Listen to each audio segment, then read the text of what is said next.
नमस्कार मित्रों। बहुत सारे लोगों को अकेला रहना काफ़ी उनके लिए मुश्किल होता है और बहुत सारे लोग ऐसे हैं जिनको कोई संबंधी छोड़ देता है या फिर कोई उनका अपना मृत्यु हो गया है या फिर किसी कारणवश उनको बीच दूरियां हो जाती हैं या फिर बहुत सारे लोग का अपने में समझ नहीं होता है, तो उन्हें इस बात का डर रहता है कि मैं अकेला हूँ, अकेला रह जाऊँगा।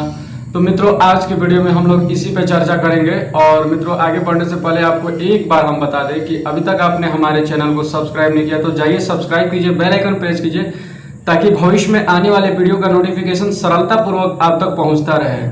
देखिए मित्रों, ये सब जो वीडियो है ना, ये आपको कहीं और नहीं मिलेगा और बहुत जो लोग हैं आपको ये सब बातें नहीं बताएंगे।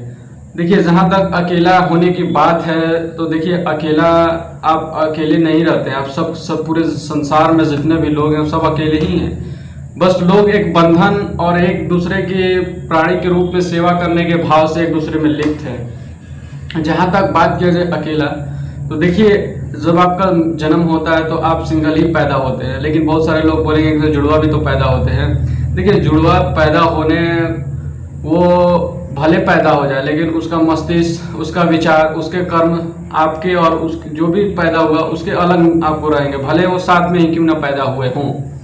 इससे ये नहीं होता, क्योंकि हर विभिन्न प्राणी अपने अपने में एक अलग खास रूप होता है। किसी में कुछ खास गुण होते हैं तो किसी में कुछ और खास गुण होते हैं। जहाँ तक बात किया जाए तो देखिए मित्रों, सबका अपना अपना स्पेशल गुण होता है और अकेला तो आप हमेशा ही से रहते हैं। आप धीरे धीरे चलते हैं, आप ही हैं जो आप पुरुष हैं तो आप आगे चल के पिता बनेंगे, मामा, नाना, काका, दादा, चाचा, चाची, सब आप ही को बनना है। और महिला है तो आपको माता, बहन, बेटी, बहू, दादा, दादी, नाना, मामी, काका, काकी, सब आपको ही बनना है, क्योंकि हम ही लोग हैं जो आगे चल के एक भविष्य का निर्माण करते हैं। कोई दूसरा कोई अलग इंसान थोड़ी ना रहता है। जिस तरह से आप इस बात को अपने अनुभव के स्तर पे समझ लेते हैं तो आपको समझ में आएगा कि देखिए, आप हमेशा से अकेले ही रहते हैं। जैसे जैसे आप अपने बंधनों में फंसते जाते हैं, आप एक दूसरे से और जुड़ाव हो जाता है। वही अगर बिखरते हैं तो फिर आपको उस बात का दुख होता है। लेकिन अगर सच्चाई को जानते हैं, देखिए भगवान श्री कृष्ण भी गीता में क्या बताते हैं कि हम शरीर मात्र नहीं हैं, हमारे अंदर और भी कुछ है। शरीर और मन से ऊपर होता है एक आत्मा, जो कि हमारे अंदर हमेशा मौजूद होता है। और हर एक आत्मा का एक ही लक्ष्य होता है, उसको मुक्ति की ओर जाना। जहाँ तक बात किया जाए, ये तो आध्यात्मिक बात हुआ, लेकिन बहुत सारे लोगों को ये बात नहीं समझ में आएगा। तो ऐसे हम लोग समझते हैं कि देखिए, जैसे ही आपका जन्म होता है तो आपके पास दो मन होते हैं। पहला कि आप कुछ नहीं जानते हैं, दूसरा आप संसार से बहुत कुछ सीखते रहते हैं। जैसे बचपन में जब आपका जन्म हुआ तो आप धीरे धीरे, आपकी माता आपको कुछ सिखाई, आपके घर वाले कुछ सिखाएं, आपके आसपास के माहौल सिखाया, फिर आप स्कूल गए, फिर आप ट्यूशन गए, आप बहुत सारे अन्य प्रकार के विभिन्न जगहों पे गए, आप बहुत कुछ सीखने को मिला, आपको देखने को मिला। और जहाँ तक बात किया जाए, आप अपने पाठ्यक्रम से बहुत सारे अनुभव के स्तर पे बहुत कुछ सीख लेते हैं, तो आपको लगता है कि यही हमारा जीवन है। एक और हमारे अंदर मन होता है जिसको हम भगवान के द्वारा हमें मिला गया रहता है।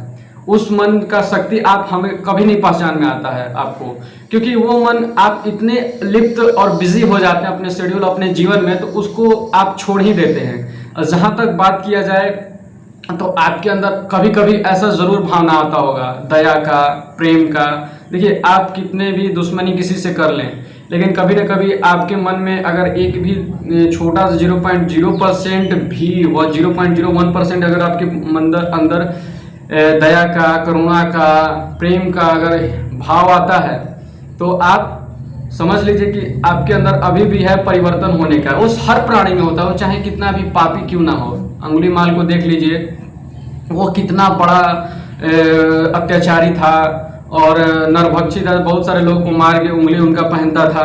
लेकिन जो गौतम बुद्ध थे, उन्होंने क्या किया? कुछ नहीं किया, बस उसके मूलभूत, उसके अंदर के जो रहस्य जो था उससे उसको परिचित कराएं, और वो ऑटोमेटिक अपने अंदर की जब गहराई में झांक के देखा तो उसे आप समझ में आ गया कि हम क्या हैं। उसी समय से वो परिवर्तन हो गया। देखिए, जहाँ तक बात किया जाए तो हर एक प्राणी में एक अपना खास प्रकार का एक लक्षण होता है, एक अलग प्रकार का उसके अंदर भावनाएं होती हैं। अब आपके ऊपर डिपेंड करता है कि आप वो किस प्रकार से लेके चलते हैं। आप उसमें उलझ के फंसना रहना चाहते हैं या स्पष्ट रूप से सीधा चलना चाहते हैं। जहाँ तक दुख की बात किया जाए तो दुख कहाँ से आता है? दुख, देखिए, दुख दो ही प्रकार से होता है। एक तो आपको मानसिक रूप से दुख है और दूसरा एक भावनात्मक रूप से दुख है। नहीं, जो आपके फिजिकल बॉडी पे है। अगर आपको फिजिकल रूप से पहुंचाया जाए दुख, तब आपको दुख पहुंचता है। और मानसिक रूप से कोई आपको कोई बात बोल दिया, आप कोई बात जो सच ही नहीं है, जो होगा ही नहीं, या फिर उसका कोई मूलभूत आधार नहीं है, बहुत सारे लोग उसी में फंसे फंसे अपना जीवन को समाप्त कर देते हैं और उन्हें पता भी नहीं चलता कि जीवन क्या है।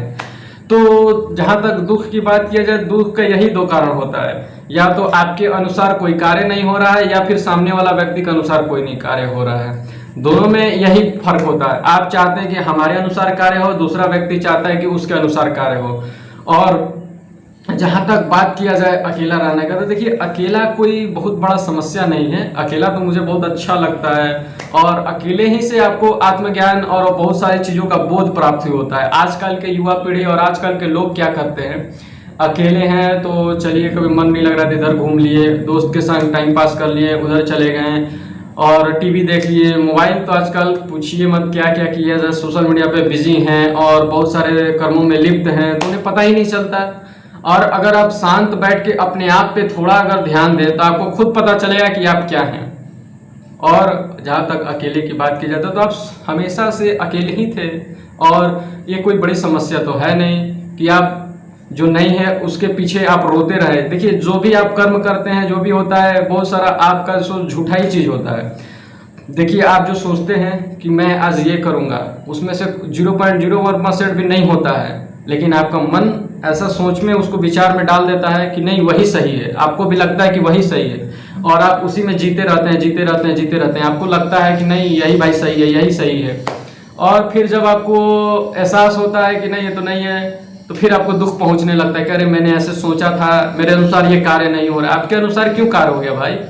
क्योंकि सारे जितने भी प्राणी इस धरती पर, इस दुनिया में मौजूद हैं, अगर सबके अनुसार सारा कार्य होने लगा तो फिर तो पूरा प्रकृति का व्यवस्था ही बिगड़ जाएगा। सबका अपना अपना गुण है, सबका अपना अपना अलग है। पृथ्वी प्रकृति अपने अनुसार कार्य करती है और हम लोग प्रकृति के नियम में ही बंधे रहते हैं। और इनसे मुक्त होने का एक ही मार्ग है, आप अपने आप को मजबूत रखिए, आध्यात्मिक रूप से तो रखिए ही, साथ साथ मानसिक रूप से भी, क्योंकि ये बहुत जरूरी है। आजकल के युवा लोग को इस सब बात को मालूम ही नहीं रहता है। मित्रों, इसके बारे में आप क्या सोचते हैं? अगर आपका कोई बात, कोई प्रश्न होता है तो हमसे पूछिए।